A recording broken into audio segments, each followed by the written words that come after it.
2026 आसीबो जिओ रो IPO Mukesh Ambani बड़ घोषणा आसंतु जानिबा एहार services खबर विषय रे रिलायंस ग्रुप रो वार्षिक साधारण अधिवेशन अवसर रे कंपनी रो अध्यक्ष मुकेश अंबानी बड़ घोषणा करिसेंती। से कहिसेंती जे जिओ आईपीओ आसंता वर्षर प्रथमार्थ सुधा आसीबो अर्थात जिओ रे आसंता वर्ष साधारण निवेशक माने निवेश करि परिबे। मुकेश अंबानी कहिसेंती जे आमे आसंता वर्ष अर्थात 2026 सुधा जिओ रो आईपीओ पई कागज पत्र दाखल करिबा पई संपूर्ण प्रस्तुति करिछु।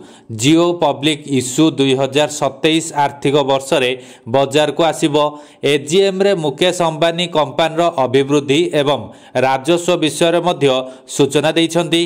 अंबानी कहिसेंती जे जिओ एहार आईपीओ आनिबा पई समस्त आवश्यक प्रस्तुति करुछि। समस्त अनुमोदन मिलिले धार्य समय रे आईपीओ जारी करा जिवो। मुकेश अंबानी कहिसेंती जे जिओ एबे 500 नियुत ग्राहक संख्या अतिक्रम करिछि। एहा सहित कंपनी प्रत्येक भारतीय को मोबाइल एवं होम ब्रॉडबैंड सहित संयोग करिवो।